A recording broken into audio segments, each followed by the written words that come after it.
My name is Seth Christensen. This is the Got Any Cows podcast. As Jonathan LaRue says, I may not know anything about anything else, but I do know a lot about cows. You know cows.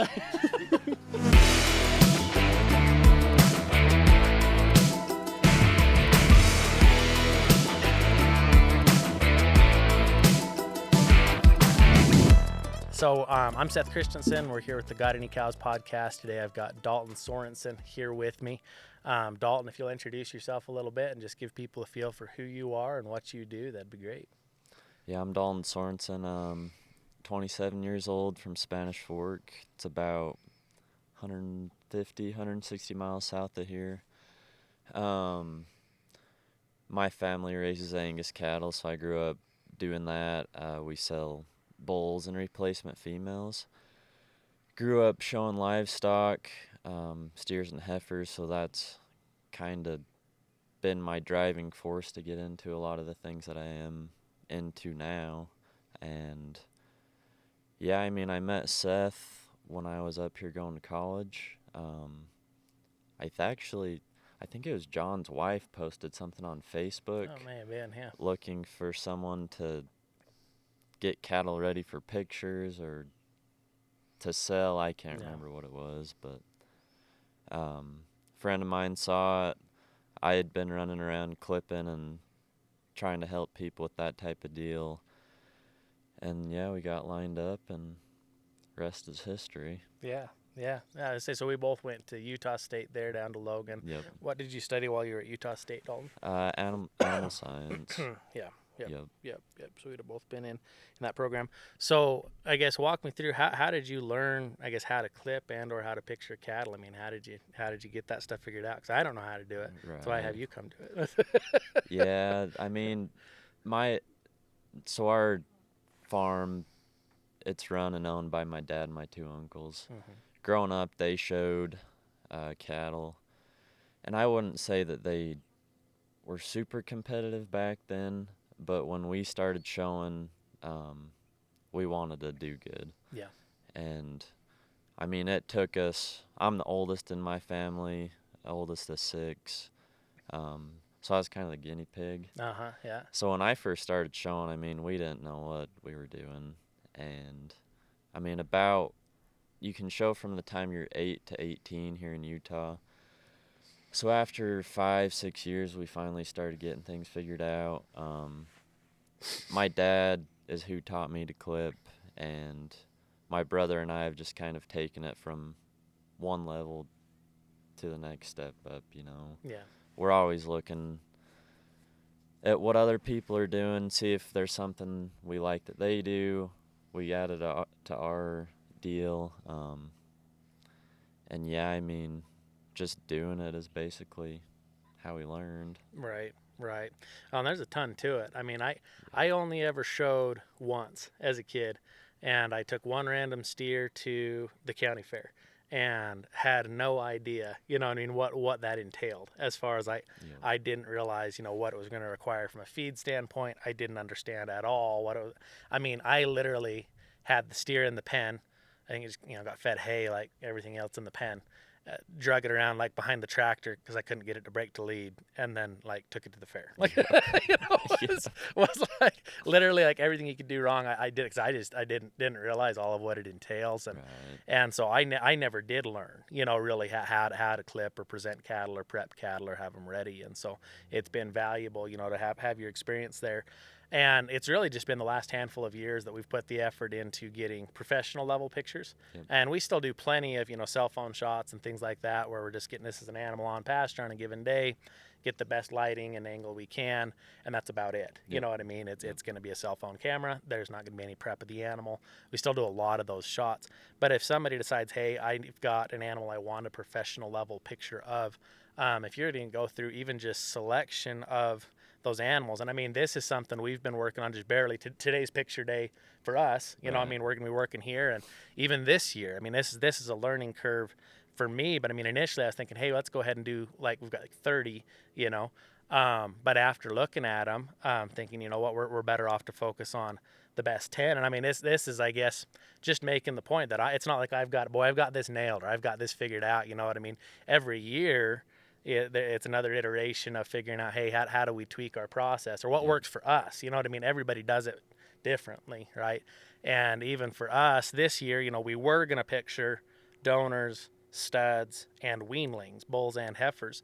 But, as I got looking at all of the weanlings right now, my thought is for us personally, for here, we're going to wait a year on those weanlings to get the professional image. We'll still get shots of them, cell phone shots, pasture shots, Yeah. but we'll wait a year to get an image when those heifers are breds, and are a year more mature, and when those bulls are coming 2-year-olds rather than coming yearlings. And part of that comes to weed develop without corn, so these yearlings without corn are significantly different than they Yeah. would be if they'd been pounding corn for the last 5 months.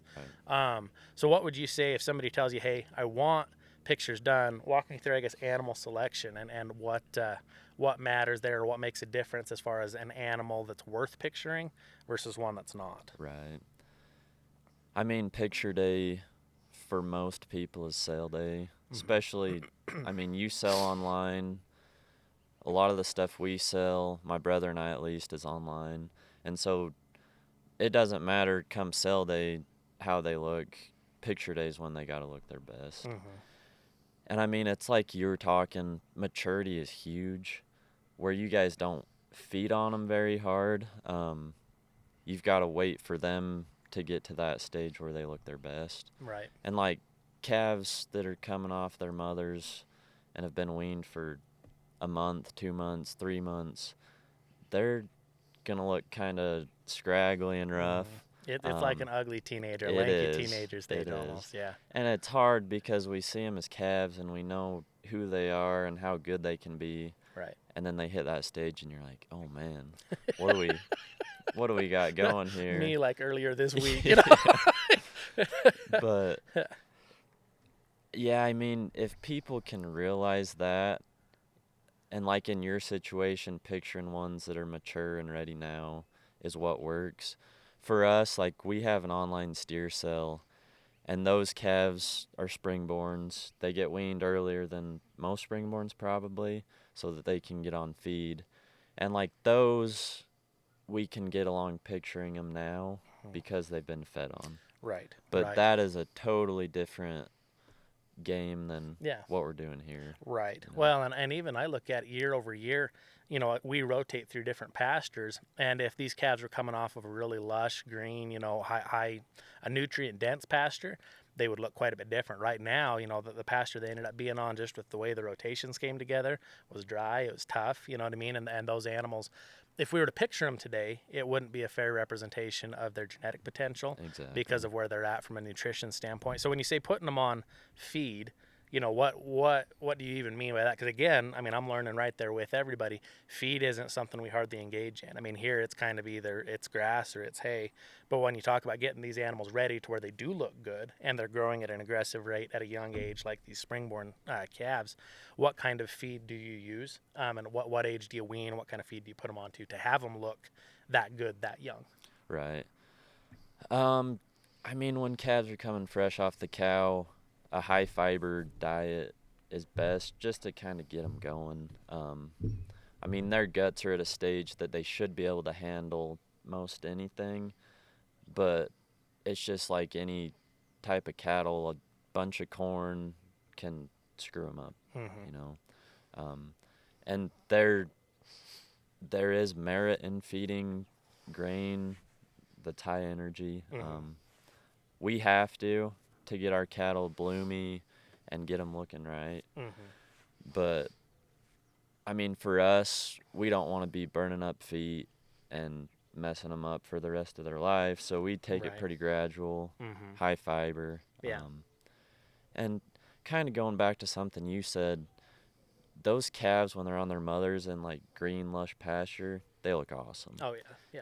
And if it would, in the perfect world, I would go picture them before they ever got weaned. Right, right. Which, yep. you know how that goes. Separate the calf from the mother, and then you're jumping fences and this and that. But ideally, if you're wanting pictures of calves, that would be a good option. Right. If you've got the setup to keep them separate, you know. Yeah. Well, and that's one of the things I look at. I mean, it all depends there's so many different ways of going about any of these things, you know, whether it's the age, whether it's the season, whether it's the, pregnancy status or nutrition profile. And it all comes down to what somebody's trying to get done, you know, because I look at it like we're probably, well, we would be on one extreme as far as, I mean, we don't touch grain. It's just, it's not what we're set up for. And it's not, I am not here to say like, boy, grain is a problem or that you should never use grain or that grain is bad. Right. It just doesn't fit us as far as just kind of how we're structured or the way our management works or the way our systems work. And so we sit kind of on one extreme to where, yeah, right now the decision we made this week was, hey, these weanlings, yeah, sure, they're here. The genetic potential is there. I know how good these calves are. I've seen how good they were on the cow. But today they just came off a dry pasture and have never seen corn. Today's not the day for them to be ready for a professional shot. Whereas just like you mentioned, I mean, the opposite extreme would probably be just to dump corn as hard as you can, as early as you can. And yeah, those calves will be gobby fat and they'll look great, but you're going to blow out knees. You're going to blow out feet. You're going to have, liver abscesses, bloat. I mean, right. and you can ruin their long-term productivity. Fat deposits in the udder on the heifer calves, fat deposits in the scrotum on the bull calves. You can have long-term detrimental effects due to having too much corn, and like you mentioned, you guys are kind of looking for a sweet spot between the 2 points, getting enough grain in to where they look their best, but not so much that we cause issues long-term. So I guess coming around to season, and you mentioned in a lot of cases, it kind of just comes down to when they're selling, you know what I mean? And so there's you can only control what you can control relative to that end. But what difference does it make, as you're looking to work on the hair of these animals or just get a good image, what difference does it make if we're picturing in January, especially here where we do have distinctly different seasons, January relative to August or different parts of the year? What do you see as you've pictured cattle throughout the calendar year? I mean, for your operation, I'd like to say that this time of year would be the best time of year to picture. Yep. Because they're slick-haired cattle. Yes. Yep. And obviously, we get them shined up and get their hide looking right. They look the best now. Yep. And obviously, the sunlight in August is going to be a lot better than January. Right. Which is huge for our pictures. Yeah. Yep. Other breeds of cattle that hair up quite a bit more, it helps them look better, more hair, they look bigger, kind of woofier. Like we picture for our bull sale in January, February, and they look great as long as we get sunlight. But for these slick-haired type of cattle, end of summer, early fall is probably your golden ticket. Hey guys, this is Seth Christensen with the Got Any Cows podcast. I wanted to give you guys a personal invitation to check out our website. That's gotanycows.com. Gotanycows.com is going to take you to the Christensen Genetics website. On that website, we've got a couple of different things that I would like you to take advantage of. One of the first tabs that you'll see there across the top on the Christensen Genetics website is the podcast tab. You can find any and all of the episodes that have been released there along with full video. The next tab over would be the Learn tab. The point of everything on this tab would be to help educate somebody that maybe doesn't have cattle yet, help you prepare to be ready to own your own cows. We help people on a regular basis establish new herds, build a quality set of cattle. The Learn tab is all about being ready for cattle ownership. The next tab that you'll see on the top of the website there is the Build Your Herd tab. This is going to have our current sale inventory on it. It'll have everything from semen and embryos to females, bulls, all of the above. It's all there. There's going to be pictures there. There's going to be registration links there. There's going to be pricing there. All of the live animals on christensengenetics.com come with free delivery anywhere in the continental United States included. So if you decide to purchase any of these animals, all you have to do is click the click to buy button that is included on each of those listings. That'll send an email to us. We'll send an invoice to you. Once you pay that invoice, we'll go ahead and schedule a brand inspection, a health inspection, and shipment to your ranch. And then after that, the next tab is the Run Your Ranch tab. So this would be where you can find information on what to do when you receive those animals, vaccination protocols, nutrition recommendations, calving recommendations, shipping, marketing, anything that you might need to do once you own the cattle. So the whole point of this website at large of gotanycows.com is meant to help you prepare to own cows, purchase the best cows you can possibly get, and then know what to do with them. So I'd invite you guys to take advantage of that resource. We built it for you. It's there to use. Please go ahead and visit gotanycows.com. Be sure to subscribe at the bottom of the page, and you'll receive updates as things are added to the site. Again, that's gotanycows.com, and we'll see you there.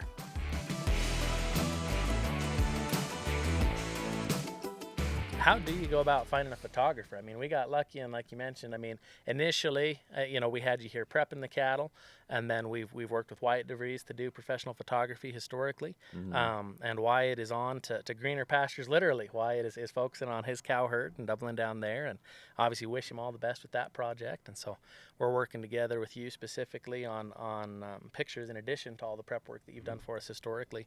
But if somebody's looking for a photographer, I guess, for one, how do they get a hold of you if you have any interest in doing additional photography? But for two, if somebody's in another chunk of the country, how would you recommend that they find somebody, you know what I mean, or track down, like who do you even call if you say, well, I got this cow, I need an image of it? Right. I mean, around here, I honestly don't know a ton of people besides Wyatt that were taking pictures out here in the West. Besides, I mean, there's a couple up in Montana that run around. If it were me, I would try and find an operation that has a sale or promotes their cattle and has pictures that I like. I would reach out to them and ask them who takes their pictures. You bet. And there's a select few breeders that take their own pictures and get along real well. Majority can't because, one, they don't have the patience. Two, they don't have the time to try and do it. So they find someone that does this professionally, you know. So if it were me looking for someone, that's probably the way I would go about it. Because to this day, I still haven't found like a website or something that has a list of here's 10, 15 different photographers, pick and choose, see who fits you.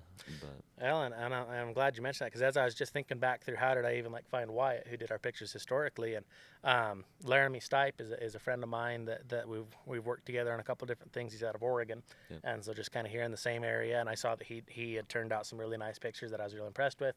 It was Wyatt that had taken them, and so that was how I made that connection. And so I think that's sound advice. Find somebody that's at least relatively in your area, and you like how their shots are turning out, and get a hold of somebody. And I think you mentioned a good point. You talked about the patience end of it. I think a lot of people, when it comes to pictures, I mean, a lot of people just do go out and literally just snap a picture, and the animal's not posed right, and the lighting's not right, and there's been no prep, and it was a poor, and it was a cloudy day, and there's flies on the animal, and there's manure all up, and they're standing so hunchback, like it wouldn't matter how good they were, anyway. A lot of really poor pictures get taken, but I think sometimes people assume too, like, hey, I've got somebody, or I've got a photographer friend, and I think that it's an important differentiation between a livestock photographer and just a photographer, because it's one thing to have a great camera, and there's a lot of people that have a great camera and and know how to take great images, you know what I mean, can get great pictures of a series of different things. But if you think picturing toddlers is hard, try taking pictures of cows, because I mean, it wouldn't matter if you had the world's most perfect crystal clear image, but the animal isn't posed. You know what I mean? Or the person doesn't understand how to prep that animal, or how to have them in the right space, or just how to get them to show off. Because if the animal doesn't give you the picture, if the pose doesn't show up, I mean, I feel like the rest is kind of moot point. You know what I mean? You could take as many shots as you wanted. If that animal decides, hey, I'm only ever standing with my feet offset and kind of hunchbacked and cockeyed, the rest is kind of moot point. So I think it's important that people do get a livestock photographer to take their images, if you're looking specifically to promote the animal, and understand the difference there. When we talk about preparing cattle to picture, what does that look like? I mean, because like you've mentioned, you and I do some work ahead of time before picture day to have the animals ready. What kind of preparation does somebody need to do? So say they've got the animal figured out. Okay, this one needs a picture, and they found their guy. We're going to take the pictures on this day. What's got to happen before the photographer shows up? And I just say, oh yeah, well they're down this pasture. What's got to happen to be ready? Yep. I mean, it depends on the type of cattle we've got again. Like the Akaushis that we'll be working with today are slick-haired, obviously. So I came through, would have been a week ago, and clipped heads, anything that kind of had some dead hair hanging on, I just sheared them off. Most of them are pretty slicked out and have shucked their hair, so we don't have to worry about that too much. But just getting rid of long hair that's going to look scraggly when we take a picture is huge. Yeah. When we get into cattle that have more hair, obviously it's a lot more work probably than these. As far as bull and female sales go in the spring, guys are torching them.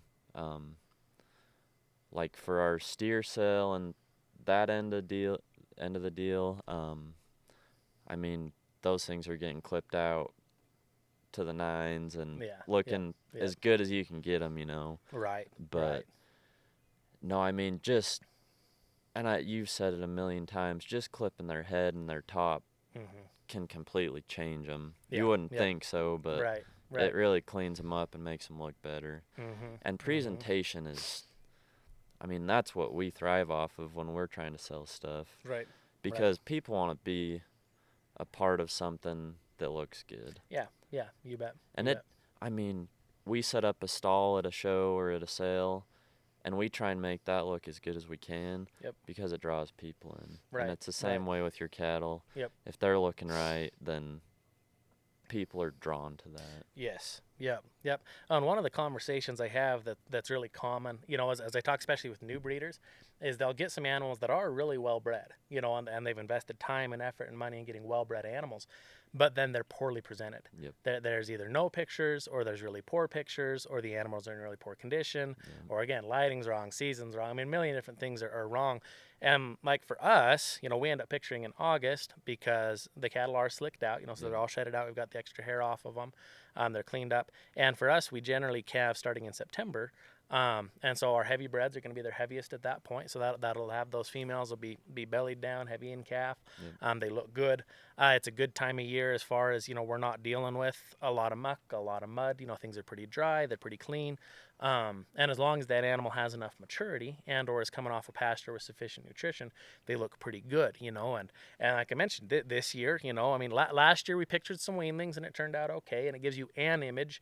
And, you know, when I look at it, choosing when to picture based just from a marketing standpoint, I'd like to have those images, which is why initially I gave you a list of 30. Right. But then as we brought them in and we're looking at them, I thought, you know, this animal, and I've noticed this even in the animals we pictured last year's weanlings, the images are good. You know what I mean? They're quality shots, and they're absolutely quality animals. The genetics are there, the performance has been there, but they look like a mature animal as a mature animal, plain and simple. And my cell shots today of those animals as mature animals are above and beyond even a professional shot of them as a weanling. And so we're going to wait on those weanlings and give them a year. But you know, you were talking about the presentation end of it. And when people call me and tell me they can't get stuff marketed or they're having a hard time getting stuff sold, you have to present the cattle well. Like I get it, they're great, but if they don't look great, you know, I mean, who cares? Or if you say like, hey, yeah, look at this terrible, awful image, and it's got the world's coolest pedigree, or I spent all this money to get it, or you know, it's got neat EPDs, or whatever the deal may be. If it's a subpar image, you know, people don't really care. And I do think, you know, it says a lot to people as well, because this is difficult, or this is the long way of getting an image. You know, this isn't a 2 minutes run out in the dry lot, snap one shot on your cell phone and call it good. People respect the fact, it's like, hey, some extra effort's been put in here. We put in the time and the effort to clip the heads. We put in the time and the effort to take them to the right setting. We put in the time and the effort to bring in a professional, you know what I mean? And to turn out something that we can be proud of. You know, it means that time and effort's being put in, because if someone doesn't have time and effort to get a quality shot, I think it kind of reflects on the program at large. It's saying like, well, you know, we're not willing to put in time and effort, period. We just expect our cattle to magically be worth a pile. So I think it's important, and it is reflective on the program. So picture pen setup. What we were just talking about this actually with an animal that we got pictured, and we were just trying to figure out how to make a pen work better. What's the difference between a pen that works well, you know, to get a picture done on, versus one that makes it challenging for you as the photographer to get a good shot of the animal? It's all dependent on where you're at. You got to figure out what works for you, but size is probably the biggest component that feeds into how good of a picture we're going to get. If your pen's too big, then we spend all our time chasing them down and trying to get close enough to get a decent picture. If it's too small, then we're trying to keep them from running through the fence or hiding in the corner. I think like 100 by 100, 100 feet by 100 feet pen is generally pretty good, works well. How big's the one we working down here? About that? 100 by 100. Yep, and that's just that's been what Wyatt asked for the first time we did it, and that's worked well since. So 100 by 100. Yep. And I mean, if somebody is needing to tweak that a little bit, I think you can be a little longer east to west because you'll have your sun running that direction, obviously. Yep. And we try to picture broadside to the sun. Yep. So giving us more length that way. But yeah, I mean, if you're using hot fence, we try to let our cattle go in there once before if they're not used to it. Sure. Like at home, everything is fenced off. They've hardly seen hot fence. Yeah. And our picture pen we set up as hot fence, so a lot of times they see that and just run right through it. Right. But we try and expose them to that. For me, I would prefer to have some stable panels that match. Yeah. Because we've been there before. I mean, we got U-shaped panels all over the farm. Straighten them out, throw them together, and then it just distracts from the cattle. Yeah. I had a comment made to me. I was chatting with some gentlemen right after an auction within the last year, and they were trying to figure out, there were some animals that hadn't performed as well there. And the only thing we could come up with right off the top of our heads in that conversation, there were some distracting things in the back end of those pictures and videos. And again, kind of reflective of the program. Even though I'm the same as anybody, we've got plenty of things left to clean up, left to make nicer, left to, straighten this out, make this clean, make this better. There's a lot of work left to be done here. I mean, we've got, I tell people all the time, like, we've got a to-do list, that's $20 million in 20 years long,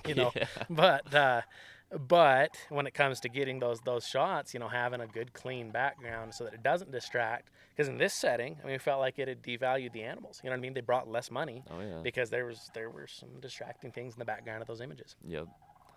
No, and I mean, when we take these pictures and when you jump online or look in a catalog, you want the first thing that you're drawn to be that animal. Mm-hmm. And if there's a barn or a donkey or whatever in the background, junk, exactly. U-shaped panels. Yeah. And you're like, oh, I wonder what that is. Then you're already gone. Right. Yeah. And so that's something I don't think we've touched on, but when we take a picture, having nothing in the background or at least minimal noise, if that makes sense. Right. Then our picture is going to be 10 times better than it would have been. And if, on the opposite end, if there is going to be something in the background, if it's something positive, the mountains that are behind us, and we've got enough smoke coming through from the wildfires, they're hard to see today. Yep. But the mountains have actually ended up being a positive thing in the backgrounds. I get as many comments on the mountains as I do on the animals. Yep. And so if it's going to be in the background, have it be something pretty or something nice or something aesthetically pleasing or that complements the cattle. So looking at that picture pen, we were just talking about hot wire, and that is what we use here is high-tensile. The cattle are used to it, because the hot wire, again, is something that that's what we use to house the cattle here in the dry lots is high-tensile fence. So they're used to a hot wire fence. So that's what we build that 100 by 100 pen out of is high-tensile. And I guess one of the benefits there is it stays out of the background. You know what I mean? It's not going to cast a big shadow. Yep. It's not going to be big and blocky. It's not going to be something that the animal gets right up on or anything else. It's pretty well stays out of the background. You can clean it right out. Yep. And so what would you recommend as far? Oh, and I guess that'd be the other thing as far as picture pen prep. What do you prefer for the type of fence? And then we comes to clipping grass. We've got stories there too as far as having that ready. I mean, some people go and cut it clear down to where it looks like sod. Mm-hmm. Some people leave it to where it's almost up to their ears. Mm-hmm. Preferably, and this is just what I like, I like it to about cover their ankle, their Mm-hmm. pastern, Mm-hmm. maybe just above the dew claw. Yeah. Um, and not that we're trying to trick anybody, but it helps those cattle to look deeper. Mm-hmm. Um, Mm-hmm. Right. Right. and I mean, it just depends on where you're at. There's people Right. in South Dakota that'll go out and take pictures in their pasture in the Mm-hmm. sandhills and tall wheatgrass. The calves, you can see like their head and tail head, Uh-huh. and Yeah. that's it. Yeah. Yep. But it Yep. looks sweet. Yeah. Yep. And so, I mean, it just depends on what you like. But Right. that's what I prefer is Mm-hmm. about ankle height, maybe a little longer Yeah. grass. And one thing that we ran into here, and this would have been a couple years back, we had Wyatt here picturing, and generally we try to at least have the tall grass cleaned out because we do get some tall wheat grass that'll be, I mean, clear up as tall as the animal and Yep. things like that. And so we had one year. I mean, every year it seems like we're scrambling. This morning we've been scrambling, trying to get everything Yeah. put together and ready. And I mean, we've done it several times, but every year it's a learning curve and getting stuff put together and prepped and ready. But on the one year with Wyatt, we did not get any kind of clipping done. So what that ended up being for that space was we had some parts of the pen that were down pretty low and about where we wanted them, but then we had some random tall Yep. grass. And Yep. what we ran into, we had one animal, and she was just an awesome heifer, 1063, really, really good looking Angus heifer calf. And she's going through, and I mentioned animals posing or kind of choosing to give you a shot. And I mean, she cranked one off that was just just posed fantastic. I mean, head up, ears forward. I mean, stretched out as long as she could. And this is a big, deep body kind of heifer. That is perfect. But she did it right in the middle of some of that tall grass. So she had random chunks of dried out tall wheatgrass coming across her. So when Wyatt sent me an edit of that shot, he labeled it life lesson, Yep. of having the pen ready and having Yep. those distractions we talked about kind of out of the way, because we got another image of that heifer in another chunk of the pen that didn't have some of that tall grass or things, but she didn't give us the same Not the shot same. twice. She Yep. she didn't stretch out. She didn't, same heifer. I know how good she is, but she was showing it off in the middle of that grass. Yep. The other shot was just kind of it was okay, and that's what she gave us. But I would recommend that somebody go through, and if you do have grass that's at all uneven or hasn't been clipped, I'd recommend going through. Like today, we're going through with a weed whacker Yep. and knocking out anything that's tall or that would get up onto the animal to where everything is going to be just down on the lower leg Right. or onto the feet. Is what we'd see on that front. Looking at picture day prep of the animals themselves, what do you like to see done on the animals right before they come into the picture pen to have them ready to go? Yeah. So like today, um, we'll run these cattle through the chute. We've got a weed sprayer. We put some fly spray and some sheen in, mix it with water. And I mean, this time of year, fly spray is huge. It's like you just said, you'll have one that cocks off and is just posed perfectly, and then flies are on their legs and their ankles, and they kick their leg, and Flick their and it tail. just drives you nuts because it's right before you get the first picture. So we'll spray them down with that. It shines them up. We'll brush all the hair down, even though they don't really have a ton of hair. Getting everything going the same direction does a lot more than you'd think. Yes. Yep. Yep. Just like in this situation, we can't take the time to wash them and do that, but at least trying to clean off any manure, anything that's on them that's gonna look dirty. Yep. Yep. When it comes to haired cattle, it's totally different story. I mean, you see a lot of bull cell pictures, and they can't clean them up either, so they got tags and everything. But I like to have them cleaned up as best as we can because presentation's king. Oh yeah. Yep. Yep. And I mean, I will say it's like you're talking about that heifer that posed in the grass. I get caught up in trying to get the all-time perfect picture, which we all are trying to get. But sometimes when they give you one like that and you take it, you take it because they're giving it to you. Yeah. And that might be all you get. Right. And I, Yep. more times than I'd like to admit, have not taken a picture, and then the rest of the day they don't give us a pose. Yep. You know what I mean? Yep. Yep. And so just take the picture. If there's Right. any people trying to be photographers out there, you're better to take as many pictures as you can Yeah. versus waiting for the perfect one. Right. And and today we're gonna be brushing and spraying, and it comes back around to the exact same point we've been talking about not having distractions. You know what I mean? We don't want a distracting background. Yep. We don't want a distracting chunk of grass. Yep. I don't want a distracting chunk of manure. Really, even like you mentioned, having the hair lay the same way sounds a little over the top as we talk about it. But if you look at a picture and you can tell that animal has just licked right up their rib, and they've got this big random line, random line through, it's distracting. Yep. And so having that hair lay the same way, having the flies off, I think is key. When they get down into the picture pen and it's time to actually get the image, how many people do you prefer to have in the picture pen, and what are they there to do? Right. So I'll be in there obviously picturing 2 to 3 people plus me is probably max. And again, it all depends on where you're at, how big your picture pen is. If you're, let's say, the only place you're able to picture is in your roping arena and it's big, you're probably going to have a wall of people to hold them in one end. Right. Which ideally we're not picturing in something like that. Right. But right. we want someone on the front end of the cattle, someone on the back end. And typically you'll be working the cattle back and forth between those two people. Right. Whoever's on the front end is trying to get attention. They kind of can guide which direction those cattle are going. And I wish we had Wyatt on here, because last year he had like the most perfect way of describing it. Oh yeah, yeah. And Wyatt is way better at it than I am. I can't remember how he said it, but if you kind of sit and it's all in 1 or 2 steps, just step to the side of the head, you can almost pull them towards you. Right. And right. it sounds weird to say it, but once you do it, it kind of makes sense, you know. Yep. And it is challenging, and this is one of the things, that we've learned doing it, and that Wyatt's mentioned. If we have too many people, all we do is have the animal real worked up.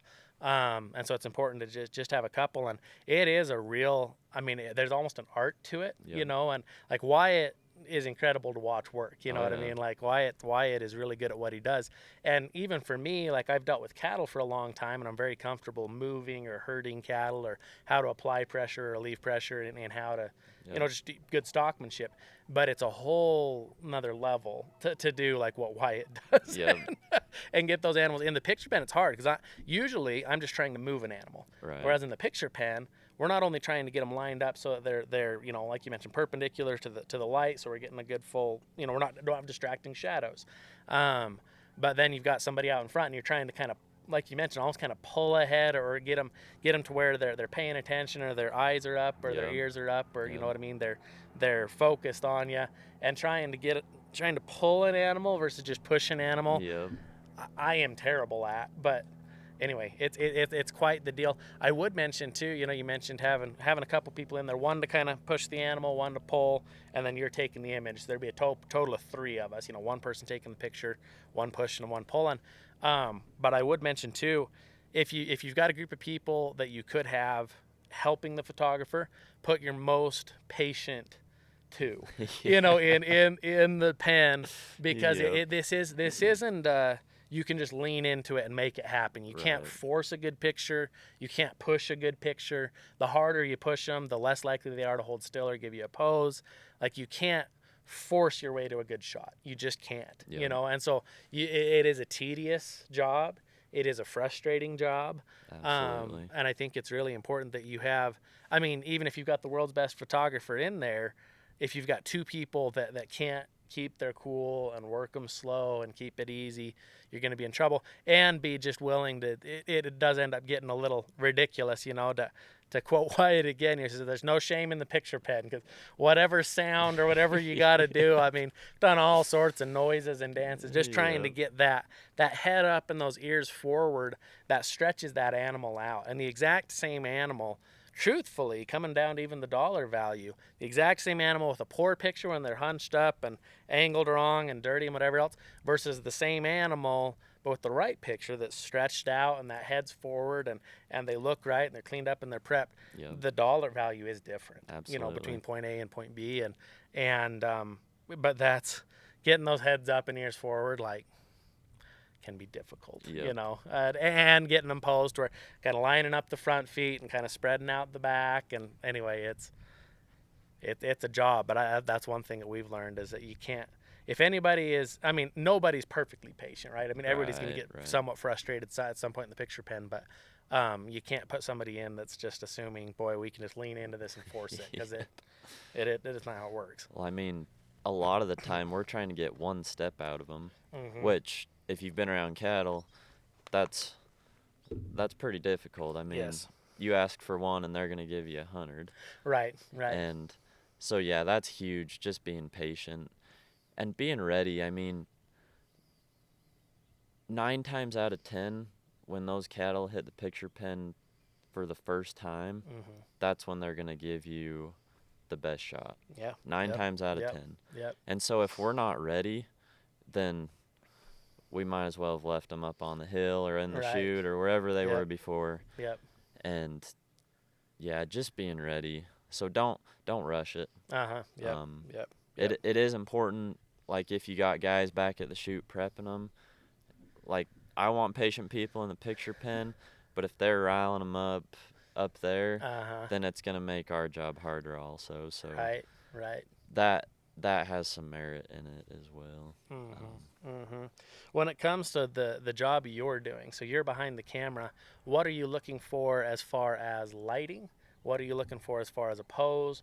What are you trying to get done as you take a picture? Because, I mean, as I'm not the person ever taking the picture. I'm just helping work the cattle. Yep. But I think it's helpful to know what it is you're trying to get. What are you looking for? Yeah. So it's like you said, we want the cattle to be perpendicular to the sun. Mm-hmm. And the easiest way I've found to show people that is look at your shadow and then just tell them, like, we want them broadside to our shadow. Yep. You know? Yep. And anybody can understand that. Right. Because we can take a picture, they got a shadow up on their neck, and it can really change how they look, believe it or not. And it's distracting again. Exactly. Yeah. And so trying to have the least amount of shadows that we can makes them look their best. And there's times that they give you their pose or their look, and they got a shadow, and you're like, gosh dang it. But you just take the picture because that might be the best picture you get. Right. And that's, I mean, going back, just take the picture. Yeah. If you go back and that's the best one, then that's the best one. Yep. And I'll say the same thing about the pose. Like, your typical pose for cattle photography is you'll want the front feet basically square with each other. And then from my side, I want my side back leg to be back and the offside back leg to be offset up towards the head. Which it's kind of hard to explain if you've never seen it, but once you've seen pictures or been to a show or been to anything, then it makes sense. But like I said, some of the coolest pictures I've ever seen, those cattle are set up like all goofy and offset the wrong way, but it looks sweet. You know? And sometimes, as far as marketing goes, that's what's going to draw people in. Right. And I still would like to have your traditional picture for sales and whatnot, but if you're wanting like a hook for people, don't be afraid to take those shots, because there's some cool shots they'll give you that are not your typical photo. One of your highest valued bulls in the Angus world right now, the image they're using to promote him, it's a reverse shot, so the legs are opposite of what you'd mentioned as far as a traditional, and it's kind of a 3/4 from the rear, and the bull's got his head back. So I mean, literally everything we just said not to do. You know what I mean? Like, the head's pointed the wrong way, the legs are pointed the wrong way. We're not broadside, but the image is cool. And they've done really well with that individual. And so I think there's definitely some non-traditional shots that you can get that are fun, and and sometimes that's when they're showing off. They're like, hey, you know what, take it from this angle, and so you do. Yep. But yeah, the traditional shot would be broadside with that lighting and the near leg back. Yep. So once we've got the pictures taken, walk me through the process from that point until you've got an image ready to go as far as the final editing. And this is one thing that I guess I want to touch on. You know, almost like culturally today, people are kind of like inherently suspicious of functionally everything, right? And I definitely get, I mean, there's times you should be suspicious, you know what I mean? There is some unscrupulous editing that happens, you Yep. know, and really changes animals. But you know, I've had people on multiple occasions, you know, they almost default like, well, you know, this got edited or that got edited, and quite often it wasn't edited at all. Yeah. Or if it was, it had nothing to do with changing the animal. Exactly. You know, it might have been cleaning up a background, it might have been cleaning off a fly or some muck or something that got on them during the shot. Walk us through. I mean, yeah, I mean, ethical editing, maybe for lack of a better term, to help people understand that, like, is there some editing on images to have them ready? Yes. Yep. Are we trying to hoodwink people or change an animal? Absolutely not. Right. You know, at least we're not. I'm not saying it doesn't ever happen, Yep. but it's something we'd never do. But yeah, walk people through so they understand what editing does happen. And then, you know, for somebody that's new to it, what kind of timeline do they need to give you as the photographer to sort through those photos, get the edits done, and have a deliverable ready that's realistic for you to Right. be able to complete that work? Well, as far as editing, honestly, one of the biggest things is just tweaking the lighting and making it look as clear and as good as possible. I mean, technology nowadays is crazy, and honestly, you could probably plug it into some AI deal and it'd just do it for you. But like you were saying, if they have any flies or straw or crap or anything on them, typically I'll try to clean that up. I will say I've pictured some cattle that are all taggy and been laying in the mud. So taggy as in Yep. muck stuck to their hip. Yep. Yeah. Yep. And I took pictures for someone a few years back, and they're like, "Oh, can you clean that up?" And by the time I didn't do it, but if I would have, by the time I got done, it would have looked more phony than not. Right. You Right. know? Right. Yep. Yep. And so, goes back to preparation. If you want them to look their best, that comes on your end. Right. Right. I'll only edit so much. Right. But as far as anything else, I mean, when I take pictures, I take multiple of a pose. Yeah. And by multiple, probably sometimes 20 or 30, you know. And there might be one picture where they're posed perfect, but they've got their tail held up or cocked off to the side. Yep. And then the next picture, they moved their head, but they dropped their tail. Right. Right. Yep. I'll yep. go in and I can basically combine that picture. I'll mask over and put the tail from the Right. good picture onto the one I like. Right. If that makes right. sense. Yep. Yep. Yep. Absolutely. Stuff like that, I have no issue doing Right. because I'm not changing the animal. No. No. Sometimes we'll have a leg that's just barely offset, barely off. Yep. I will move a leg. Sure. Because again, I saw the animal and I don't feel bad moving it because I know who they are and I know that I'm not trying to make them better than what they are. Right. you Right. know. Yep. Yep. But there definitely is some of that goes on, yeah. manufacturing them and Yep. making them all look the same almost. Right. And I think, you know, that's the two different angles that I would want somebody to understand when they look at photography. On the one end, you know, I think like anything, it all comes down to trust, as far as trusting the people you're doing business with, trusting these people. Like, these people aren't going to doctor a photo, meaning making them something they're not. You know, I'm not going to add a pile of belly. I'm not going to add a pile of length. I'm not going to, you know what I mean? I'm not going to make them an animal they're not.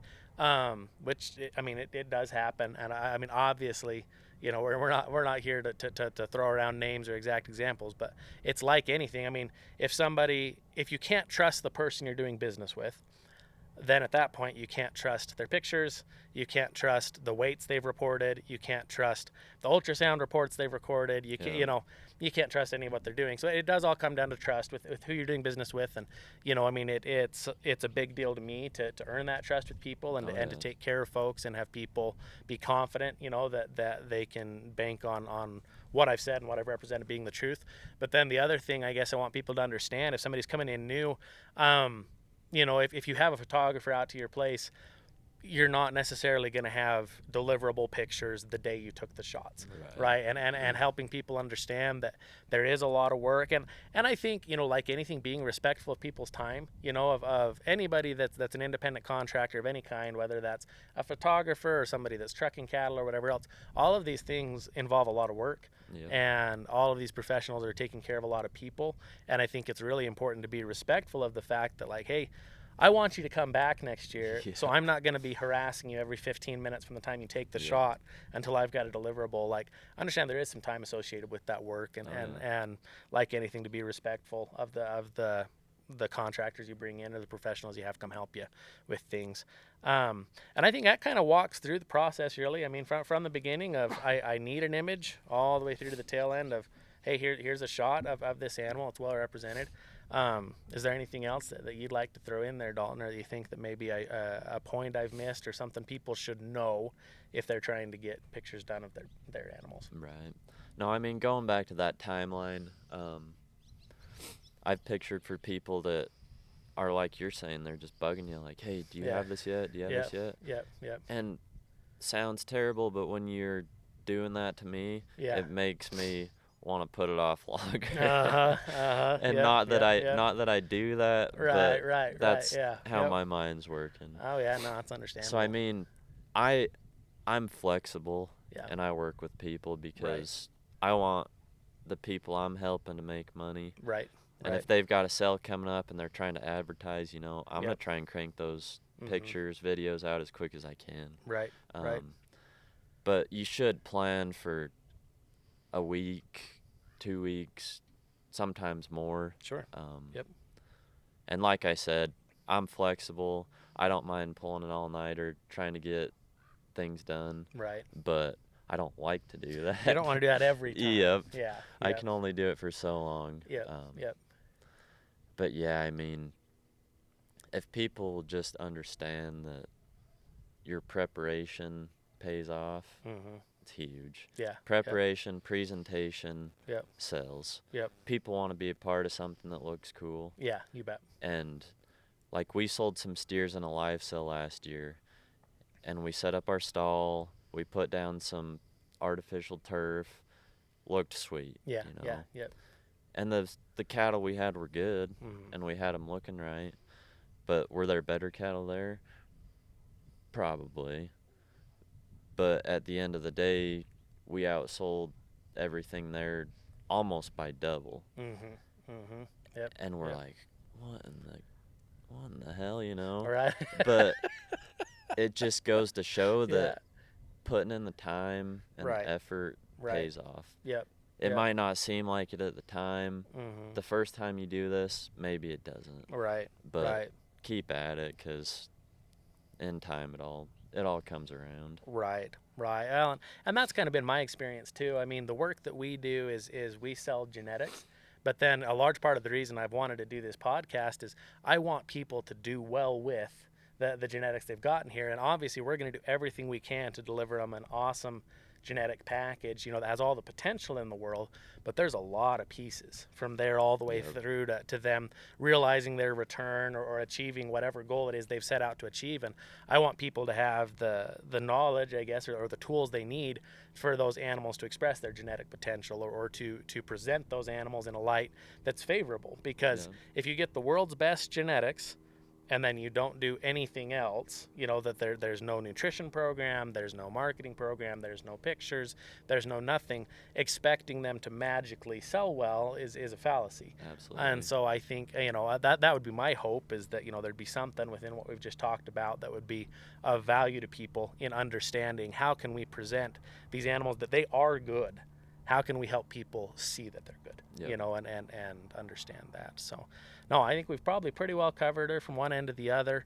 You know, the most important thing would be, you know, I mean, if any of the ladies watching are wondering, I mean, that is his real mustache, and Dalton is single. So, I mean, it's the most important note right there, Oh, you know, that man. I'm sure Dalton is thrilled to have in there. But, you know, we'll leave her right there. We'll call her good. I will say, I'll have Seth put my number in the comments or whatever for business purposes only. And or late night text, but I'd be like, what?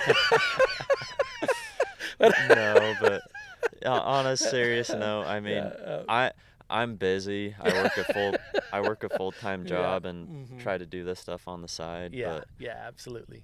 people call me, I'm gonna answer when I can and help you. Right. you know? Yep. Because growing up, sometimes I didn't have someone that knew what we were trying to do, so we just figured it out, and it took us years, you know. Right, and same deal with what you guys are doing. Yep. And finding those connections, and I'm not saying that I'm like this cool connection or anything, but I might know more than your average Joe. You've certainly done more of it than I have. Yep. Don't be afraid to reach out to me or to Seth or to anyone in the industry that you think is doing a good job. You bet. Because there's a lot of merit in that. You bet. I certainly appreciate you taking the time to come on, buddy, and it's always fun to chat, and we'll go see if we can't get some pictures turned out here today, get something that turns out semi-decent, but I appreciate you being willing to take the time, and hopefully there's something of value here, and be sure anybody that's listening to follow along and get on gotanycows.com. At any point in time you've got any questions, you can always reach out to us and find us there. But we appreciate you coming along and listening to this episode of Got Any Cows. Thanks for joining us for this episode of the Got Any Cows podcast. Be sure to subscribe, rate, and review wherever you get your podcasts, and visit us anytime at gotanycows.com.